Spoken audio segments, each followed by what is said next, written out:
Hello, everyone, and welcome to Voices of Hult. This is like a very new episode for us. That's like the first live podcast that we are making, and we are so happy to have you all here.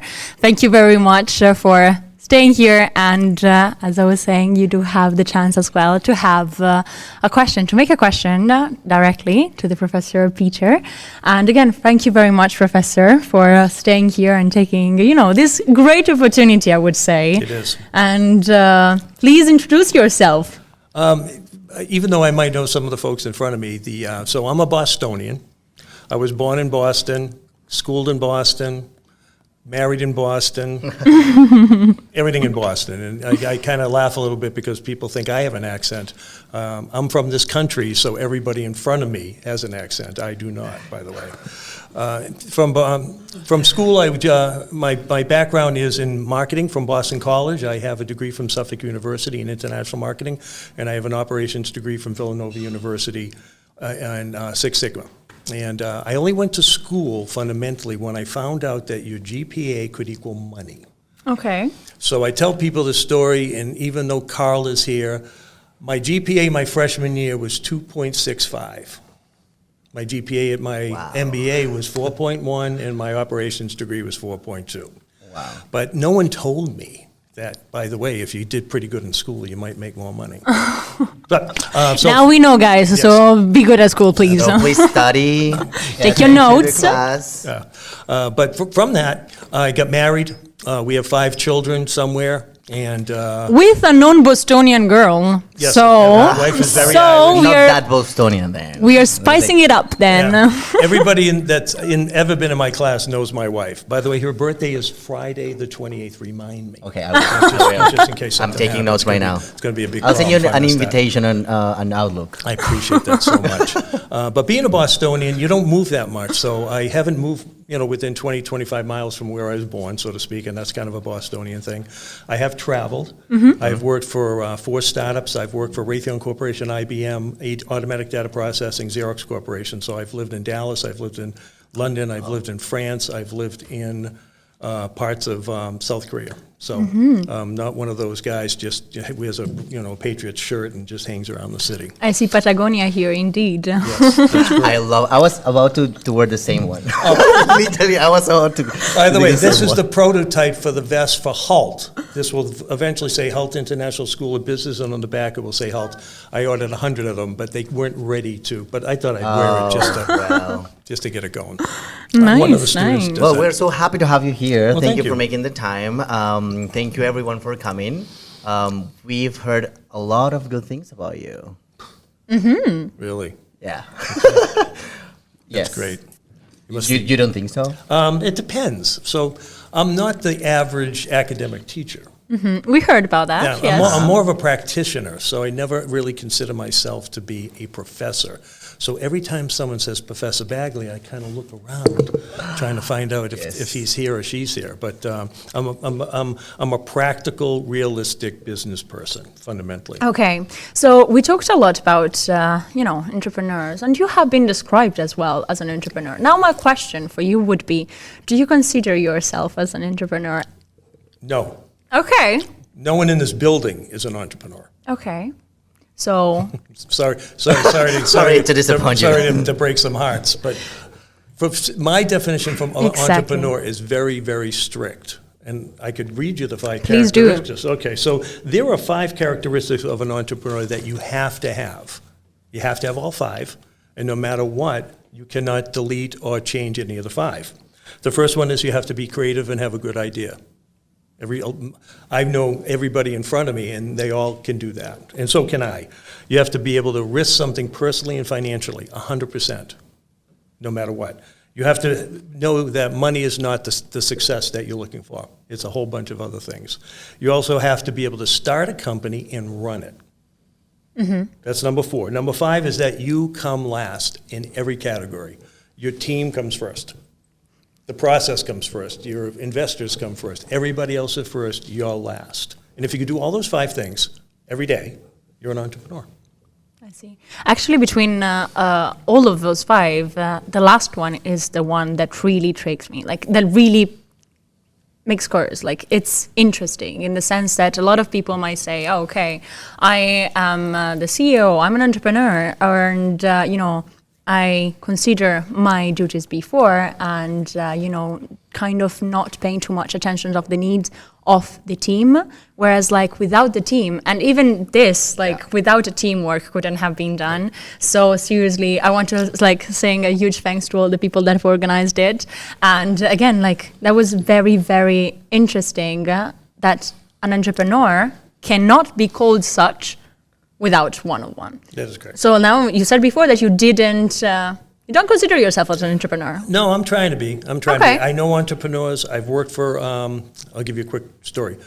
Angelo Samoulis is the founder of data mining.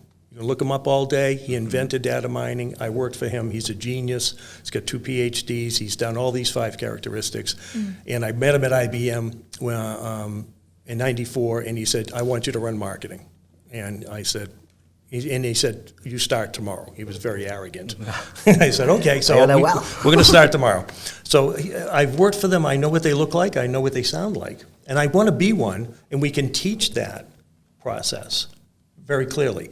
But the other thing about an entrepreneur, that number 5, is that they're leaders. And the leadership is a big piece of the entrepreneur. Well, we have created this event with the club leadership, Hult Leadership Club. Exactly. So you see? We're in the right place. Right. I thought it's almost. But then I wonder, what is 1 or 2 characteristics? What are you missing to consider yourself as an entrepreneur? I have some pretty good ideas. Okay. I'm not that creative. Okay. I cannot put everything first in my life because I have those 5 children that follow us. Yeah, they are priorities. I have that wife that tells me what to do once in a while. But I think I've gone bankrupt in a startup. So I know what financial risk is. When I say bankrupt, I mean no money. Tell us the story. I've heard a little bit about that. Maybe people in front of us is wondering, what do you mean you went bankrupt? Exactly, but mostly many people would say, how do you not consider yourself as an entrepreneur? We know that you open a lot of startups, you worked with a lot of startups, and then you even went bankrupt, so you really put all the financial risk there. So maybe in our eyes we can see that you are an entrepreneur. So tell us a little bit more about your stories, as Rafael was saying. We had a startup in '95. We built some analytical modeling stuff, and it got bought by IBM for a bunch of money, so I thought it was successful. And I a little arrogant. So then you run around, you think you know what you're doing. And so we started a company in '08, and we ran it from $500,000, a little over to $4.5 million. And that was a New England company that sold business-to-business marketing services. And then the Great Recession came.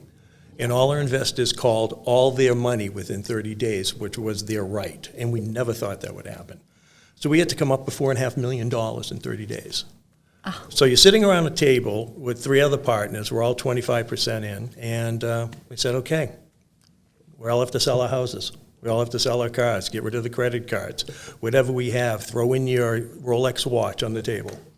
We got to come up with the money. But I believe that failure is a huge part of an entrepreneur's life, isn't it? That failure had a big capital F, big capital F in the middle of it, But yeah. I think you've learned a lot out of that. You think? I think so. Yeah. Okay. Now you tell it like it's a story and funny, but I mean, I truly believe that the struggle was terrible back then. But fail is a big part of it. When you're talking about entrepreneurship, you have to fail as fast as possible, as many times as possible, and get that out of the way as much, and learn, fail, learn. Exactly. We were talking about it before, that in one of our classes, Professor Henrik Totterman was explaining the agile methodology that is basically trying to change, adapt, constantly fail even, but learn from the failure. So always adapting, always change as fast as you can in order to satisfy with your product and service the changing needs of the customers. So, yeah, he's absolutely right. And I think that's also part of the lean innovation type of work, when you just are making little adjustments during the process in a small scale, and then you just go big and start expanding. So once might think, okay, so you failed. What have you done after? Well, you go from that, and then you spend 2 years in a rental apartment, and you figure a bunch of things out, and start another company. Okay. See, that's the beauty of this. What everybody in front of me, and that might listen to this, is going to have a startup. Everybody going to have a startup. I'm in your startup. I am in your startup. Yeah, right, I was right about to say, like, I'm in the middle of I your think startup. this is like Right. And that's a great career, and that's a great vocation, is to be a startup professional, which I consider myself one of. Mm-hmm. So we had another startup. We built a company that was eventually acquired by Constant Contact. Okay. And in 14, that became part of them. And then I, said, okay, all the other problems are gone, all the failures are gone, and then maybe I want to, do something else.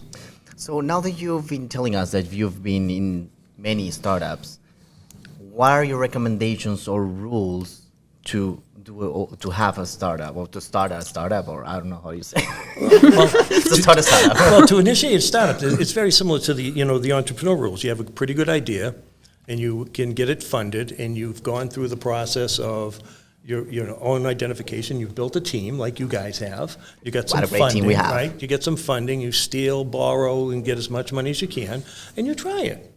And that's a great way to run your life in terms of getting a bit, Trying. People consider that entrepreneurship. But there were a bunch of startups in the school already. And I've told you both this, and I'll tell everybody on the podcast this. Hult is a startup school. Mm-hmm. When I think of startup schools, Hult is a startup school. Mm-hmm. That's why I love being here. And just to jump on 1 second on what you were talking about before, like the path, even if we can say path to success. Like I do remember another professor of us. Now you might call me nerdy. Quoting everyone. Sorry, references. I do pay attention in class. Okay. Atul Minocha, he said the path to success is not just like, okay, you tried and then you do success. It's like fail, success. Right. Which is interesting, because someone might think, oh, no, you haven't tried enough, and that's why you maybe didn't go to success. I don't think that's true. I think a lot of people are going to have the same path that I had. So I started in a corporation. I got an MBA. I started my first little company.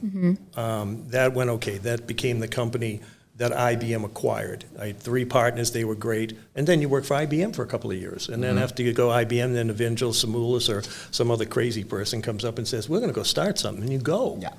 And you take the risk, and you do it. You have the startup disease in you. You go, okay, I'll run marketing. And so I've done that. I've worked for Raytheon Corporation for a while. I see. And then gone back into my own startup. I see. So before we were talking about Hult. Hult is a startup, you were saying, yes, right? It's a school for startups, right? Do you know, do you have any numbers about how many of the students actually do startup when they finish, or anything? That's a loaded question. You know I have that answer. So I'll give you the answers for 5 schools locally, and then I'll give you the Hult answer. At Babson College, the number of students that start companies after graduation is... 8%. Okay. 8%. Harvard is 12. MIT is 15. Okay. Boston College and Northeast University are under 5. Hult is 18 to 19%. Aha, so take winning. that. Yes. We're winning, and I love to hear that. I think there's a lot of talented people in this school.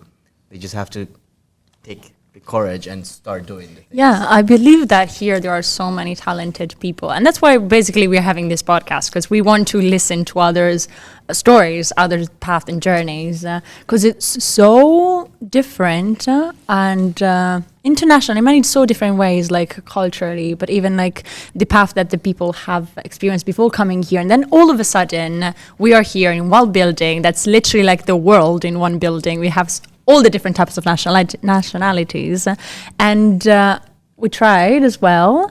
And I believe that Hult is a startup itself, as you were saying. But why do you choose to stay here at Hult? Or how you end up here? How exactly? Why? Why are we here? Well, I've taught at Bentley University, Babson College, summers at MIT and Harvard. There's a guy that uses Harvard a lot, but I'm not that guy. And then I've worked at Suffolk University, Boston College. So most of those places are very academic. But the Hult student that comes here has a couple of characteristics. They're risk takers if they travel 15 hours and 10,000 miles to come here. Yeah. So that tells you 5 to 10 things right away. I imagine a lot of the Hult students that I've talked to and that I work with come from some type of family business. So they understand the dynamics and the culture, and they understand what's going to happen from a business perspective. Yeah. And they might have already worked there, because the Hult student is probably 1 or 2 years older than the average American, freshman, sophomore. Yeah. So there's that. The Hult student is very, very smart, intelligent, and aggressive. They are not always motivated, and I blame me on some of that. Absolutely. I could be doing a better job motivating and working with students because they want to go faster. Mm-hmm. They don't want to stay slowed down at all, which I love. And I think what I've heard it's true. It's true. They just want to keep going. And, if I hear the word internship in the hallway, one more time, I think I'm going to scream. I'm looking for one. Yeah. But that's the Hult. That's the freshman that I see coming into Hult. And they're going to be successful. We got to make sure we do a better job, help them get better. Yes, because all the people here, as you were saying as well, all Hultians do have at least the first of the many things, out of the 5 things that an entrepreneur has to have. So yes. Yeah. So I don't think there's any other kind of school that is like Hult that I've seen. We're unique. Yes. In this sense, yes. To give you the first question, even though I get calls every day from schools, which is absolutely not true, I wouldn't leave Hult. I wouldn't leave Hult, because if Mo hears this, is Mo going to hear this? Yes, he will. If Mo hears this, he will never want to hear me say anything different. That's a good shout out to Yes. Absolutely. Exactly. So, as we finish every episode, would you like to ask any question from the audience that we have here? And some people might can reply, to our Instagram live. And then we're going to open, actually, guys, for you to ask questions for him. Any kind of question, if you do have it. And we're going to continue this conversation like this, if you want to. Raise your hands. How many people are going to have a startup in the next 5 years? Raise your hand right now. Hopefully. There you go. Well, this is... There you go. Great. There you go. I was right. You were. Told you. I was right. See that? First time today. I've been trying to be right all day. This is just showed up at 5:30. Exactly. So I'd love some questions. Yeah, okay. Does anyone have a question here? Okay. There. We have one there. Sorry, I didn't see. Sir. How would you describe your emotional intelligence to students? Investment. Investment. So if you've ever spoken to me for more than 7 minutes, you probably know I'm pretty practical, very direct, and that I understand the mechanics of what students are trying to do. So my emotional investment is fundamentally treating them like I would a peer. I have never treated anybody in a classroom as a student. Mm-hmm. I think all the students, everybody here at Hult is a up-and-coming professional that is here for training and development. So I never treat them as a student. I would never treat everybody like my sons, because you've heard those awful stories, especially if you've been in my class. So you don't want to be treated like Do you want to share one? Because I don't know the story. No. They're criminal. But I love the coaching side too of working with students from an emotional point of view. I see. Thank you very much for your question. And yes, please. Well, we do have one.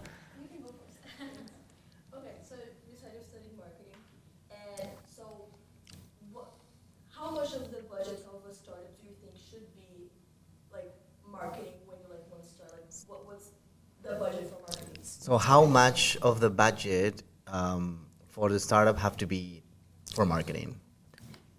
I'm going to answer it in 3 ways. So I'm a sales guy. That was my number one strength. I can't read and write, so I can speak publicly and I can go door to door and I can pitch. So that was my strength in every startup. So from a marketing point of view, the marketing budget that I was involved with all the time were pretty high, Because if we can sell and generate revenue, as you probably all know in the room, revenue solves a lot of problems in a startup, solves a ton of problems. And as a marketing major, I like the idea of more of the promotional side than the product development or pricing side. And as part of that, we would have the marketing budget in most of the startups, like customer analytics that was acquired by Salesforce.com, was almost 40% of the whole budget was marketing. Yeah, because the web just showed up, I mean, a whole bunch of stuff like that. But sales skills and marketing skills help startups incredibly. Thank you very much for your question. And Vidi, you had one question? Yes, I got my question. Maybe it's not working, but I'll be loud enough. So I had a question related to Shark Tank, because you have been an advisor at Shark Tank. And I was really curious to know, because you've seen behind the scenes what happens. There are a lot of startups that actually get the funding, they get across and they get what they wanted. But there are a lot of startups that actually fail. So how do they deal with it? What is the pressure? What goes behind in there? Because I'm sure they come with a lot of expectations, but they're not fulfilled as they consider themselves as entrepreneurs, which they might not be. So what is your take on that? How is that? Sure. So I've been on Shark Tank 4 times. We're 3 in 1. There's wood here someplace. So Shark Tank's a five-step process. You have an application. The application goes to ABC. ABC TV looks at it and says, we love your startup. Send us a video. You send you a video, and they look at the entire video, and then they interview you over the phone. If they like those 2 steps, then you go to the 3rd steps. You go to California, where it's filmed, and you go through a demo. So you go through the demo of what happens in front of the TV. And if they like that and it makes sense and it fits within their criteria, even though you might have a great startup, they might not want to talk about it. Then you go in front of the 5 sharks. So you go through the 5 sharks and you get funding. Were you a shark? No. I'm hiding in the I'm hiding in the parking lot, praying every minute, saying, "Don't make a mistake, please. Just do what we talked about, please." No, so they get funding. So I've got pictures on my website that's a funded company. Yes. But once you get funding, you go into the lawyer room. Okay. There's a room like this with no lights and a big table, and there's 10 lawyers around it. And even though you got funding, those are the actual sharks. Yeah, the sharks, the real sharks. The real sharks. And they carve up what you agreed on. So you wanted to buy 25% of my company for X amount of dollars. We start getting into that. And 50% of all funded companies on Shark Tanks collapse in that room. 50% say, I'm not doing this. I'm not signing that. I'm not, my first, they all fall apart. And we had 2 fall apart. We had 1 that was eventually funded. So out of 3 that we did well in, 1 was funded. 2, there was no way we could agree to the terms and conditions. Yeah. It's a lot of pressure. Yes, it is. But once you get funded, some of them are very, some of them do so well. The Cupcake Company in Cohasset has done very well that we worked with, and they're doing well. But it's a TV show. Yeah, I mean, It's a TV show, it's not right? exactly how it looks like on TV. There's a lot more that goes behind. Yeah, it's pretty cool. I talked to Mark. So the way I got to that, just for the record, is that Damon John did work at Babson College, and he saw me coach a team, and he asked that team to be on Shark Tank. That's how I started. Yeah, I was gonna ask how come you ended up there, but Through Babson College, Damon was on staff. He taught a class. I'm a city guy, so I don't take anybody's shit. Beep! We're gonna put it. IT team. Right. They're gonna beep that. Period. So I gave him some of that, and he liked it. So that's how we got it. And then I see. that helped me get other teams on. I see. Not allowed to use that Well, word. again, thank you very much for your question. We do have so many questions. Thank you very much, guys, for being so interactive. What would you say are some steps to execute a good idea? So before we had top steps- time, Some steps to execute a good idea. Okay. Tell everybody your idea. Everybody. really. Everybody. No one's going to steal your idea. Your idea's not that good. So don't worry about it. Yours isn't either, Owen. So just tell everybody your idea. It's your idea. No matter what. If you tell everybody your idea, guess how better your idea gets in a month? Yeah. So tell everybody your idea is step 1. Step 2 is once that's true, you don't fall in love with the idea. Fall in love with the problem you're solving. There are 7,000 ideas for clean water.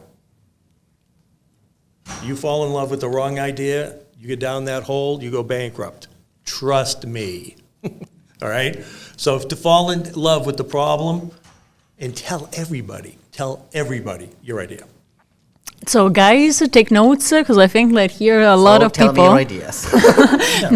So tell me your ideas. No, take notes because here, like as we were saying, lots of people want to be an entrepreneurs, and that's. Thank you very much for the question. That's a very interesting question. We do have the second one. Let's follow up. So how did you end up seeking out funding from investors when you were doing your various business ventures? First company was funded by my father and a friend of mine. To the tune of, a couple $100,000. Once you get pretty good at that and kind of figure it out, you find out where the investors are. In the city of Boston, the investors are normally around State Street and down to Newbury Street at the time. This was 20 years ago. And you just find out where they are at. And you don't hang around. You don't hang around their car in the parking lot. Although I thought about that. But you got to find someone, like in LinkedIn. You got to find someone that knows someone that knows someone that knows someone to pitch the idea. You can also just go to the small business. So our second funding was through the federal government Small Business Association. We got up to $400,000 on a 2% loan. So that was pretty good. And after that, and you get pretty good at it and understand money, you can start getting some VCs. You go from an angel to a round one, round two kind of thing. Interesting. But friends and family, nothing like stealing your parents' credit cards. Where you go up. Don't do that. Hi, Dad. Now I know what you're saying about your kids. There you go. Yeah. Sir. Well, Professor, I want to ask you what's your thought process behind making investments? Because you've been a shark, you made a lot of investments in companies.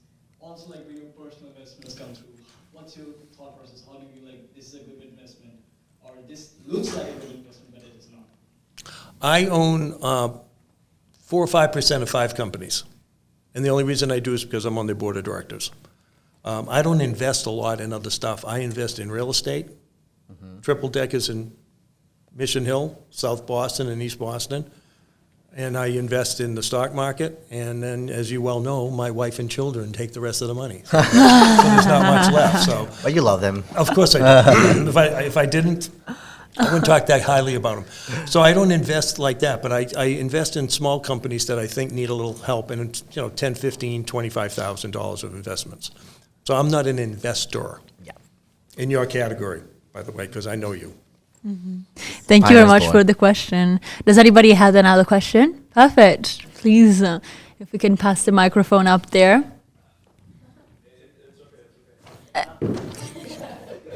We want everyone to hear that question.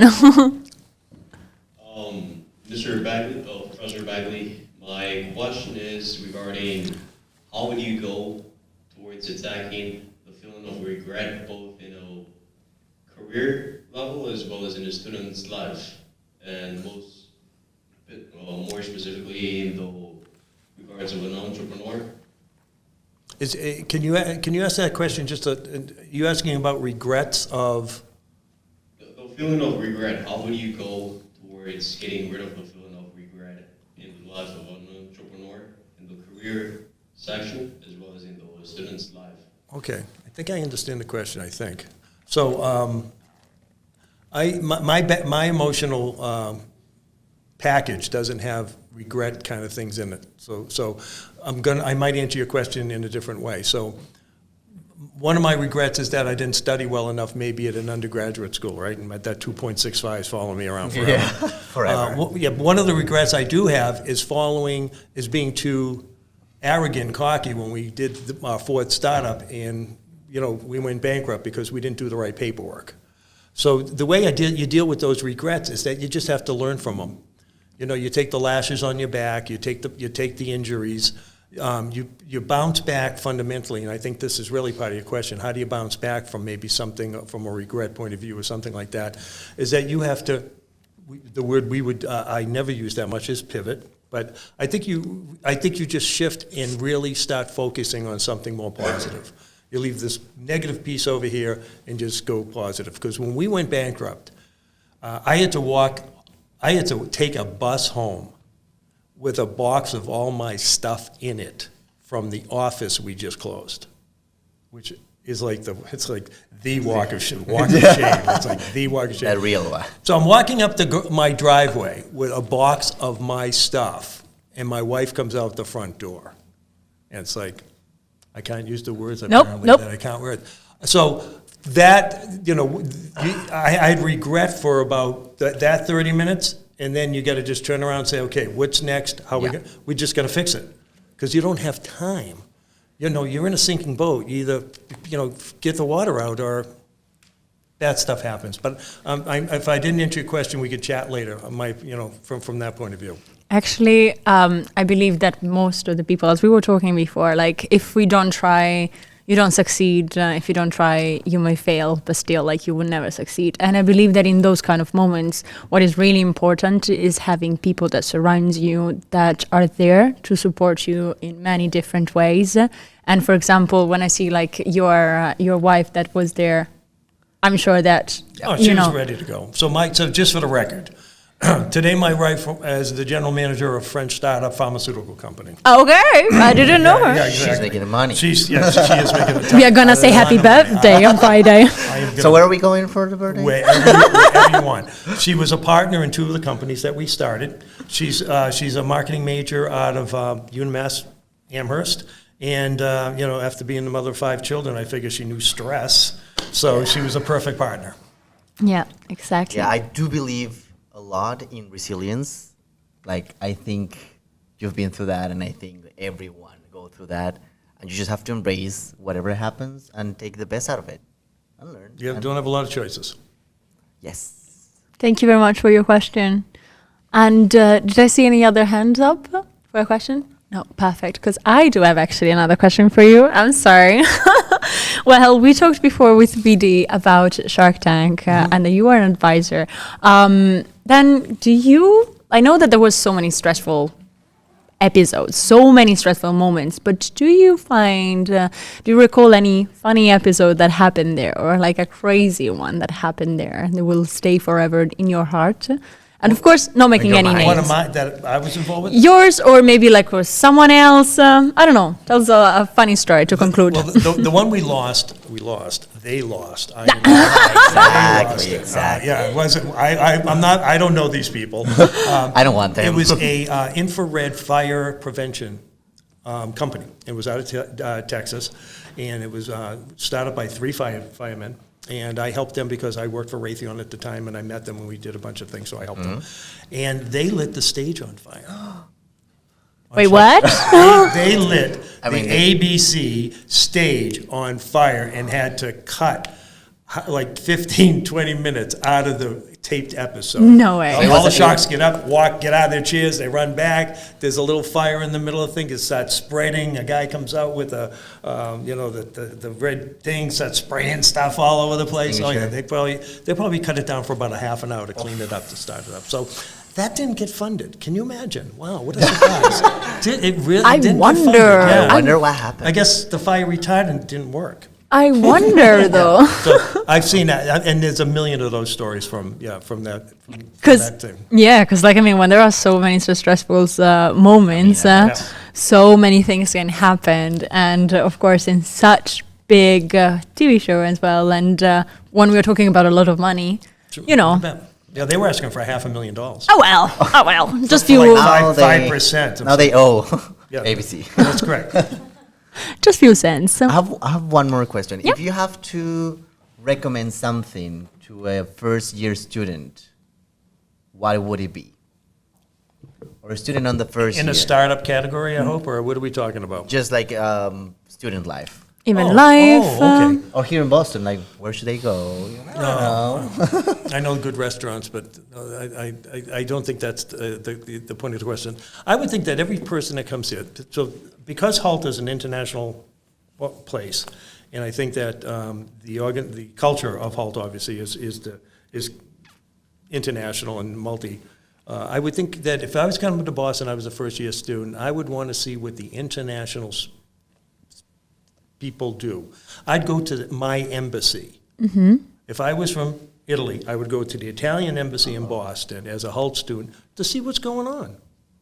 I mean, it's like going home kind of for 5 minutes. I mean, beyond all the sports and all the other cultural things, I think I would go to the embassy and I would check out the history of Italians. Like the North End has an Italian historical museum. Yeah, right. They have an Irish one in South Boston. They have a Portuguese one in Alston. So I would take a look at those things as it relates to me. Okay, so if you were to Italy, you're saying that you will go to the Italian embassy. Yes, I'd go to the American embassy. But I'd love to have lunch with the Pope, so I'd like you to arrange that for me. I will try my best. First, I'm trying to arrange my lunch with the Pope, and then I will try to get yours.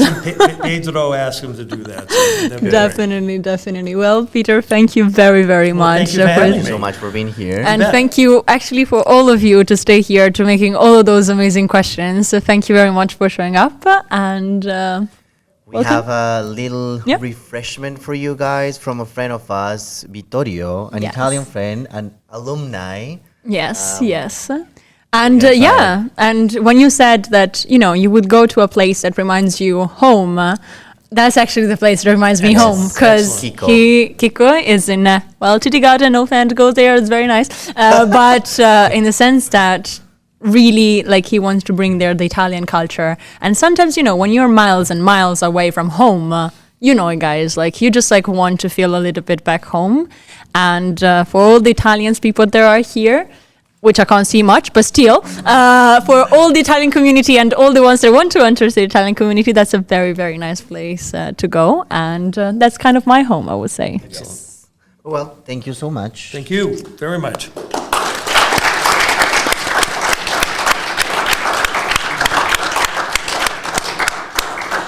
Thank you very much, Peter. It was a pleasure talking to you. Thank you. Bye-bye.